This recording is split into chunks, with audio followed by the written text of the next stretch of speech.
So welcome to Kicking Ass After 30. This is the second year Kez and I have taught this. It's been a successful year for us. We had lots of good tourney placements, a couple tourney wins, very, very solid year. Now, it has not been an uneventful year for us. We have both had some interesting injuries, just reinforcing the point of why the things we're going to be showing you guys are so important. You're going to see trends such as constant health, constant exercise, being in shape all the time, being resilient, because that helps you overcome your true blockades to your success, and it just leads to a better, more successful life. So I'm going to start off by letting Kez talk about his own challenges this year. Okay. So, as actually some of you saw, I'll lead into that.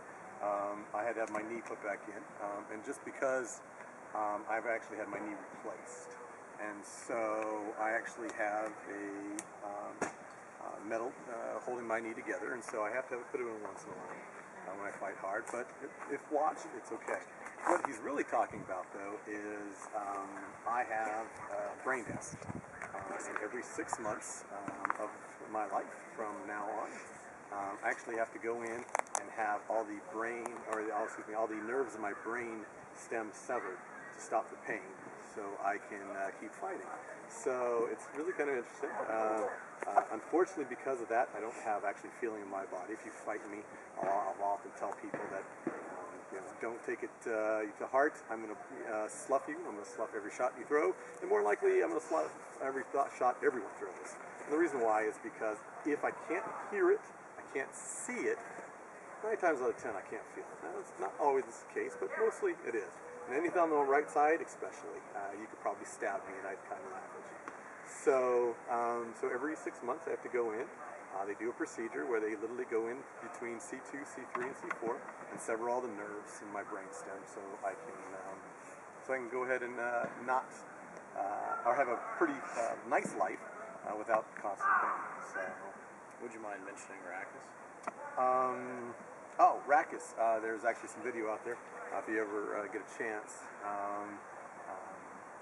We were knighting Val.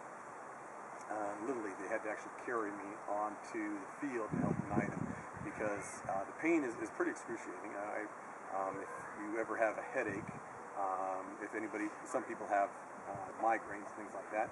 It's much like that, but constantly. And I've had it for since I was 17. And so the doctors know it'll end my life. We're okay with that. But what they're trying to do now is make it so I have no pain until that happens. And so they go in every 6 months, just sever the nerves in my brainstem, and I come out here and keep playing. So yeah, I for the knighting ceremony, Sir Guy was very, very close to both of us for many years. I literally had to hold Kez up and hold his arm to move the sword, to give you an idea. Now this guy's Superman, right? I mean, he's massive, massively strong, physically fit. So 9 times out of 10, you would never know that that's the case. From my own, thank you for sharing that. For my own challenges, I ripped out my shoulder twice this past year. Physical therapy, repair, and on top of that, last Rackus, it was a banner year of Rackus. I actually was running a ditch line after fighting for many hours, and I leapt between 2 people. My foot came down half of the ground, and disappeared out from under it. My entire foot rolled, touched my calf, high sprain on the ankle, and compound fracture on my leg. Me being a complete idiot, as we warlords and sword knights are wired, I kept fighting, and I fought with a broken leg even the next day for a couple of hours before it started to turn black, and then we stopped. Now, we're telling you these stories not because we expect you guys to fight through that level of pain. That's actually fairly moronic, and we reserve that right for folks like us. It's to reinforce a point. It's not the fighting through the pain at the time that's so impressive, because like I said, that part's a little foolish. We're just wired that way. It's the fact that we're both so physically fit that we bounce back. We bounce back quick. I was fighting again after breaking my leg. I was fighting again in 6 weeks. Full speed. Rehab my shoulder both times. I was fighting again within 3 weeks. So the point we're trying to drive home is being strong of mind and strong of body, living the right life. You can bounce back from things amazingly fast, and you'll be able to be competitive well in your 30s. He's 40, and he still kicks ass. So that's the main point I want you to take away from everything we show you today. We're going to give you lots of tips and tools in order to accomplish that. Okay? Sound good? Would you like to lead off, sir? Sure. One of the biggest things that we find so important is stretching. As your body gets older, you can end up needing to stretch more and more. So I've actually put together a bunch of information concerning stretching and what a warm-up is. Most people think that warm-up and stretching are the same thing. They're really not. Warm-ups are really to increase your heart rate to then stretch. A warm-up is literally to sit there and start your muscles to allow blood flow to be able to actually stretch. Okay, so warming up is something like jumping jacks, high knees, something I do Krav Maga, as we've already talked about. We do kind of what's called shoulder tap, which is a movement drill where we're literally fighting and tapping each other's shoulders. So things like this to get your blood rate going, get your heart rate up also, and then to be able to stretch afterwards. And stretching, as the word it implies, is actually three different kinds. There's a static stretching, which is your normal kind of stop and hanging stuff. You know, this is stretching. Okay? It's just kind of moving your muscles to sit there and get elongate them to where you can sit there and move them. So that's a static stretch. You have your ballistic stretches, which are something where you're actively moving. These things here, up and overs, waist twists, something where your body's actively moving is a dynamic stretch. And then when you have also ballistic stretching, which most people don't recommend unless you're in some kind of high maintenance sport, soccer, things like that. Ballistic stretches is where you see maybe a football kicker sitting there and just slamming his leg up in the air over and over again. That's really a ballistic stretching. And what he's doing is literally increasing the range of motion by stressing the muscle. So really three different kinds of stretching. And so really want to make sure that people understand you need to warm up, you need to stretch before you start any vigorous activity, and then you need to stretch afterwards, because what's going to happen when we cool down?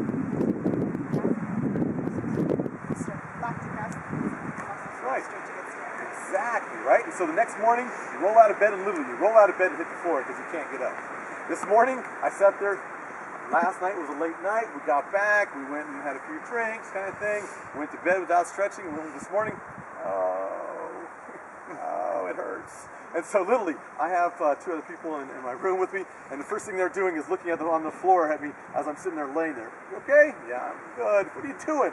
I think I'm stretching. No, you're just laying there at this point. So just remember, stretching before and afterwards is a key. Again, I have a bunch of handouts about that. Very important. Please learn to stretch. As your bodies get older, you've got to stretch. If not, you're not going to be able to come out and do this. Okay. First, really important thing, stretching. Second, nutrition. I am obviously a pretty fit person. I eat pretty well. To me, eating right is a necessity. And so people don't understand that, you know, how to eat. We've become the McDonald's generation of, you know, let's go ahead and get a big supersized stuff, which is fine sometimes if you're very active. But the fact of the matter is that you have to be careful with those things.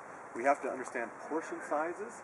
I go to the spaghetti factory all the time. Love that place. Their portions are this big, and yes, I can eat them. I'm a pretty big guy. Should I eat them?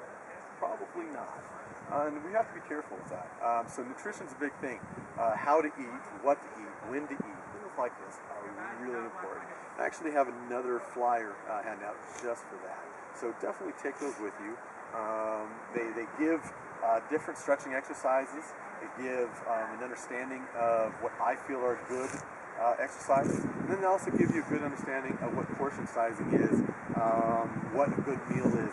I even broke it down. I am a water drinker, but I am pretty picky on my water. I really am. And so I actually put in there the 5 different kinds of waters that you can drink, just because. Because if you're not hydrated, I guarantee you, no matter how much stretching your body's going to do, you're not getting water into your muscles, they're going to stiffen up. Yeah, and you actually, little known fact is the more hydrated you are, the more effective all of your bodily systems work. So you're going to lose weight better, you're going to be able to train better, and even though you might feel like you're fairly well hydrated, believe it or not, you need to drink a massive amount of water in a day, even if you're not exercising. I go through, you've seen those big Nalgene bottles, the 64-ounce ones? I go through 4 of those a day at work alone. 8 hours? Oh, yeah. Well, I rarely get to work 8 hours, but I do normally drink the water within 8 hours. So, just to give you an idea, that is not an excessive amount of water. That's about right if you're physically active. Now, I'm up moving all the time, so that's part of it for me. But just keep that in mind. I mean, the average American, if they're lucky, drink the equivalent of about 2 8-ounce glasses of water, which is not enough at all. Okay, and this is the scientist here when it comes to nutrition and water, and this guy is precise about everything. Don't let it intimidate you. There's a lot of good stuff in there, but it's easy. So don't look at it in a bunch of black and white print and think it's difficult. It's not. To boil it down, and please use the detail because that's where the money is. But seriously, think about it this simply. I need lean proteins in my life. I need lots of good green vegetables in my life. I need complex carbohydrates in my life. I need fruits in my life. Lots of water. Does that make sense? Yeah. Keep your simple sugars out of your diet entirely. They are not good for you. Nothing about simple sugars is good for you. Make sense? Mm-hmm.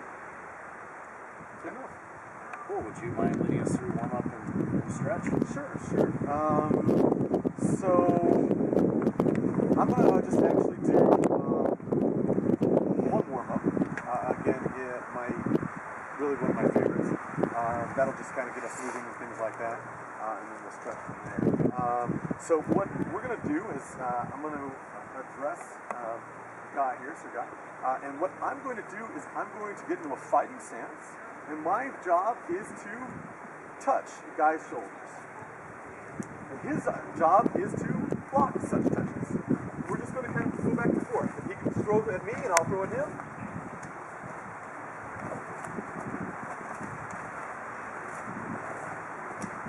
We're just going to do it long enough to get our blood rate up.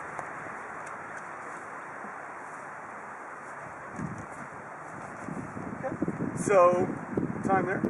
So we'll sit there, and if you guys just do that real fast, start moving around, getting some blood moving, and then we'll go ahead and do some stretching and go from there. Okay. Go right ahead.